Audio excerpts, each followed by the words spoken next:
Hello, I'm TC Robinson, a Welsh comic creator and recent graduate of Leeds Arts University. I studied comic and concept art for 3 years and got a first class honours degree. And before I go into my masters this year, I want to show you all my artistic evolution. And you may in fact learn something about this course or any other course similar like it that studies comics and concept art. So my first project here, half of it was a fundamentals building challenge, and then the other half was to create a couple of concept arts around a specific theme. I believe one of them was like shopkeep, and that's the one I ended up going for. But let's first have a look at this. So here is the title page with some of the characters that are designed, and actually one of the characters here is from an original world that I made ages ago. If you go on my Instagram, tcrobin_comics, you can see it there. I've actually now created an actual comic within that universe, but I'm sure I'll explore that later in other videos. So here you go. The first fundamentals was 1 point perspective. Now, I'm not particularly happy with any of the products that I made this project, but I'm glad that I did it because obviously I'm now where I want to be in my art career. And it gave me good fundamentals to continue that journey. So 1 point perspective, I created a simple cityscape with what I wanted to be like a blacksmith project down here. And obviously this was my first week of university, so I was a little bit scared of what I could produce. Here you go, some thumbnails here inspired by Matt Crilly's work and 1 point perspective, and it then became this product. I hope to say that I can make stuff better than this now, but as a good starting point, I think it gave me a good idea of what I wanted to do. The main problem was with this was that the lecturer was actually looking more for conceptual piece rather than something that was completely finished, which I did appreciate him thinking that it was finished, but if that's not what he was going for. So he was more interested in a bunch of varied sketches and just more conceptual pieces instead of this finished lined and colored piece. So that's something to think about if you do a concept art course. Now, 2 points perspective, this is what got ripped to shreds in my university critique class. I'll have to admit that I am terrible at landscapes and environment. I'm still happy with this piece, but it definitely did not show 2 point perspective as the class should have done. So I don't think I accomplished what I should have in this class, and my results ended up showing that. Yet again, I should have gone more conceptual on it and actually thought about the fundamentals rather than thinking about color and composition, that sort of thing. The next thing was props in perspective. Now, this jerry can became the bane of my existence for a while, as the idea of drawing a jerry can was funny to everyone in my class. I thought it was an interesting prop just because I wasn't great at drawing props in perspective, so choosing a sort of cuboid shape and then building off of that, I thought could have been a good basis. I do actually like the point perspectives here, except this 1 point and this one. So definitely when you're working on your fundamentals, stick to your fundamentals. Don't just start drawing whatever you want, because sometimes I got in the habit of that. This is just other props and stuff that was done in perspective, but some of it did need 3 points, but I was getting closer to what the lecturers were actually looking for. Now here's some anatomy and posing. I'm actually happy with a lot of these. There was a lot more sketches, but for the Viz Dev, it's always best to not show some of your best work, but show the work that best suits the actual project that they have in mind for you. I was actually happy with a lot of this. I believe one of them was pick a scene from a film and draw out the poses. So I did this. I believe I picked Hereditary and it's the argument scene, but I decided to go a lot more manga comic booky on it, as well as replicating some poses that I could find online. Also did a class on facial construction. Just like I said a second ago, I had sheets upon sheets of this, but these are what I thought were some of my best outcomes. Obviously, looking back on it now, I can now point out stuff where the proportions are off, the style clashes, that sort of thing, which is good. By the end of your 3 years, you should be able to look at your pieces and diagnose some issues with them. For the fundamental project as well, there was a creature design task, which I ended up actually really liking this task and being happy with the product, but maybe that's because I had been doing creature design for many years before that. The task was to pick a bunch of animals and mash them together into a creature. And I remember in one crit session that I think I ended up talking about this creature design for about an hour. Maybe I'm exaggerating a bit, but could have definitely condensed it a little bit. So my idea was this sort of armadillo creature within a shell that would prop up its shell and then drag any prey that passes it into the center of the shell and feast upon it. This is some exploration of that, of what if instead of having an exposed head, it almost had like a clamshell that went over it and revealed this sort of alligator. So you can see here it went from insectoid limbs, more crocodilian, but still having those insectoid claws. I was incredibly happy with the texture, and that is something that they'll want to see, is not just that you can build anatomy or design a creature, but also explore textures within it to show what it would be like in real life. This is, I believe, what the final creature becomes. Went much more for a chameleon design, and in some of these smaller sketches you can see the mouth of how it works, and I was incredibly happy with this. Also did some sort of tangents where I grabbed the design and went, what if I played with it a lot more, changed the proportions, changed the stance, but still ended up going back to this sort of design. But you can see from where it began as incredibly armadillo-esque to something a bit more unique. Thought I'd do a little turnaround for the class as well, which I was very happy with, because not a lot of people explored that sort of thing. If a lecture asks for you to do a creature design, which is putting a bunch of animals together, you can definitely do that. But what I was applauded on was taking it one step further. So a lot of people could have stopped at this or this one. I pushed it a little bit further.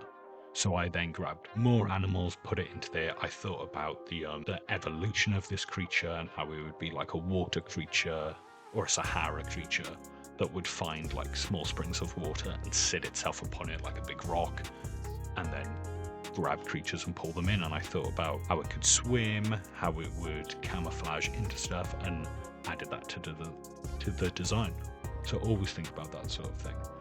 And here, I haven't really gone over it yet, but in my projects at least, it was split up between a visual development and a portfolio. This, in fact, is the portfolio here. I'm mostly going to be showing the portfolios here, as a lot of the visual developments were more just sketch-based, less annotation, and didn't look quite as good because that's what they were looking for. So yeah, again, here's the turnaround, couple of profile shots and action shots of the mouth opening. And this is just another one of combining a bunch of animals. This is actually from a lecture that we had, which I still like this creature design, even though I'm scared of rats, so this thing just freaks me out a little bit. And here we go, we're going on to the second half of this portfolio now, which was designed 3 characters and a bit about their world sort of thing. So what I came up with for my original world of Callisto City was a black market alien seller, an aquatic baby alien, and gang leader antagonist. So this is me exploring those concepts. I was thinking of going for a lot softer of a character, because if you can remember from here, my idea was that this would be the assistant to this character. So this character is very harsh, so I decided to create a much softer character for this shopkeep. But I did try to depict it in a cyberpunk world. The original world has now changed a lot into more of a dystopian, but obviously as an original world goes on, it does tend to evolve. But this is one of the earliest characters that I had actually fully designed for it. So combining some softcore elements, some cyberpunk elements, and to try to get the shopkeep across with an apron. Here's a more solid look at it. Did a couple of faces, was happy with them, and then what I ended up literally doing was grabbing this sketch, slapping them together and cleaning it up in my style at the time, which obviously there is stuff that I would change now. I don't think this is very three-dimensional, but I do like some of the proportions, even though this apron does cause a bit of a proportions issue. I do like the face and the shape language. So be sure when you're building a portfolio or viz dev that you're including pictures, you're including annotations, as they want to see your thought process, especially lots of sketches as well, where you can literally see what I've been slowly building upon. So yeah, and then this is me getting to the color scheme. Now, they weren't as happy that I was just slapping colors involved. They much would have preferred if I had thought about the color scheme during the conceptual process, but that's not something that I think about a lot. I'm pretty sure that when I think of characters, they're in black and white in my head, and I got to go back later on and actually choose a color scheme for them. So here's the characters here next to each other, very different proportions, and I was happy with it, and I'm still quite happy with it. That's good to always look back at a project. Here was a prop design. I can't remember if this was asked for in the project, but it is nice to go sometimes that little step beyond. So this was just like a little scanner. The main problem I had with this was I only drew it at this perspective, so then drawing it in any other perspective, it became a little bit harder. Here's another prop which was just very simple. I remember rushing this together just to say that I had done it. Here is a turnaround. It's always best to get a 3/4 or a side view in here as well if you're doing animation or comics work, as it can just help along the process. Here are literal sketches out of my sketchbook about these characters that I've just thrown some color over. And you can see here where the props get a little bit askewed without the perspective. Here's the alien. This is when my original world was it more of a sci-fi setting. So literally I knew what I was going for, jellyfish, worm vibe made of goo. So what I ended up doing was just doing dozens upon dozens of little sketches. I should have gone even smaller, less detailed, and I should have definitely played with some silhouette stuff as well. But then I came to this character, which I was quite happy with. But looking at it now, you can definitely tell it's like, you can't tell where a head is. And I know it's so alien in fact that it may not have one, but it's a little bit difficult to read the silhouette, I feel like. Yet again, just doing the same process of going through colors until I can find ones I like. And here's the characters. This character, by the time you do see her in a comic or a story, will have a completely different design, hopefully. And maybe this character will be involved, maybe not. But stick around to find out. This was drawing a prop for that alien, just a fish tank. Drew a couple of sketches. Here I actually did some silhouette work, which I prefer the silhouette work to the actual finished piece because inking has never been my strong suit. And definitely looking at this now, I can tell that. So make sure that as you're going along your process, you're actually looking back at your work, seeing your weaker points so you can develop on it in the future and actually show an evolution through your portfolios and visual development. And now I'll go on to more of a turnaround, just drawing the character in a couple of poses to convey how the character would move and such thing. You could go even further, 360-degree turnarounds with a bunch of finished poses, but at this stage of the first year of this course, they weren't really looking for that sort of thing. Okay, and moving on to the antagonist. This was a character that I had in mind for a while, which was like a gang leader who had fire powers and a flaming bat. Here I was actually looking at cyberpunk as well as other visual motifs such as knight's armor and plague mask.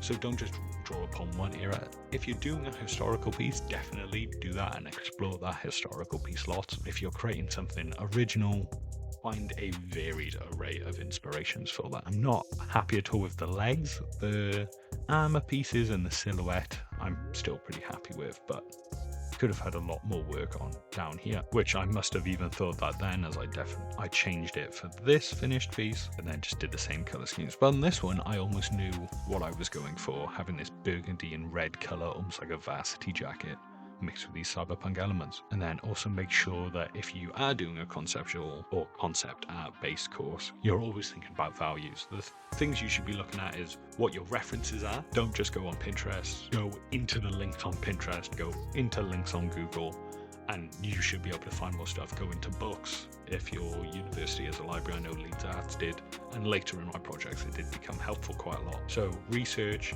silhouette is something to look at.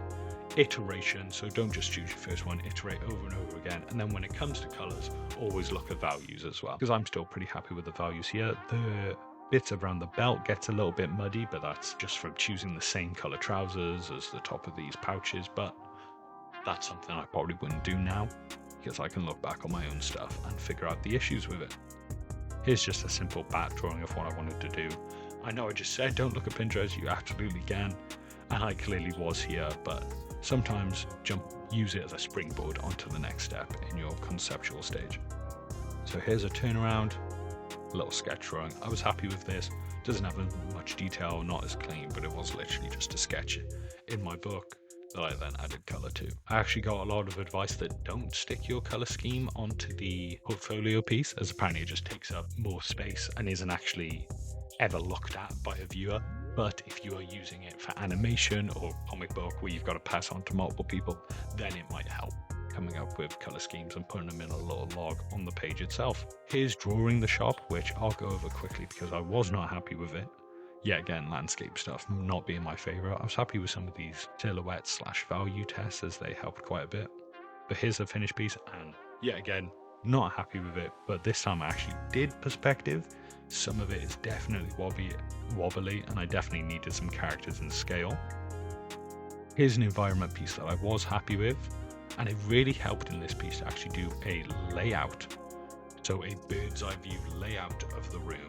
And that then helped me draw this picture, which gave me a basis to put in 3D.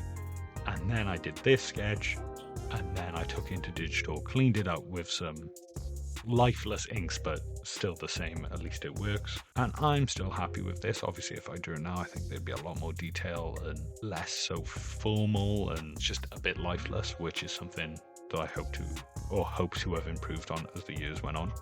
But I'm still happy with this. Here's just a bunch of props for a bedroom that I never actually got around to designing. Here's the characters in posed, which I think probably best proves my concept that I was going for. I was definitely told by one of my lecturers to push it a lot more, which I could have, but just as a simple image, I think it works and it shows the personality of these two characters together. Also drew a shot of all three characters together to sort of convey the story that would be happening, and then added some characters to the environment earlier, which I disliked, and then added characters here in poses to look like an action scene. I'm still happy with it, but who knows? Let me know your opinions down below, I guess. But definitely don't just create an environment, put characters into it, put story into it, because they'll want to see that you can not just think artistically, creatively in a story manner, because most comic artists, character designers and animation designers, there's not just single images and not just what you're making, a story is what you're producing. And there you go. So that's actually the end of this portfolio. So now, since we're running a little bit over the time of what I thought I would, because I went into it a little bit more in depth, I'm actually going to split up. So across the first year there was 3 projects in general. So what I'm going to do is create 3 episodes for my first year, then make some episodes on the second year, and then make a couple of big episodes on my third year. So I'll go over this portfolio again really quickly about what I liked, what I improved, how you can learn from this. So yeah, again, I would suggest if they're asking you for more conceptual stuff, give them conceptual stuff. Don't constantly feel the need to create fully fledged products, because this is something that I feel like affected my entire time at Leeds Arts. So create conceptual stuff, think about story, think about values, research, because they're not just wanting to prove that you can do the artwork, but that you think about the artwork, that you care for the artwork, and that it could be used to actually create a profitable self-employment freelance artist or work for a major studio. So that was the first project of the first year. Now it's time to say, do I think Leeds Arts Uni is a good place to be? In my opinion, yes, because I met some of my closest friends here that I still know to this day, that I've made projects with, that I've loved to explore each other's like artistic expressions, that sort of thing. Could the course be tweaked a little bit to give more of a wider stance or go even more in depth on certain topics? Definitely. I would say don't go to the course, but I grew so much from it, and I had so many opportunities that would never have been given to me otherwise. I would suggest going there. Maybe art school isn't for everyone, but hey, I'm still creating comics to this day, still loving it. But I do know a couple of people who going to art school actually ruined their passion for the art. But I'm, as we speak, making comic pages to this day. As you're going to see in a future episode, I'm going to keep doing that. So everyone stick around, subscribe if you want to see more of my portfolio. I also plan on revealing a lot about my comic art process on this channel, as well as talking horror movies, franchises that I love, and stuff that I grew up with. So definitely subscribe, like this video, and comment any questions about going to Leeds Arts at all. I'm happy to answer anything. Okay guys, thank you, and smell you later.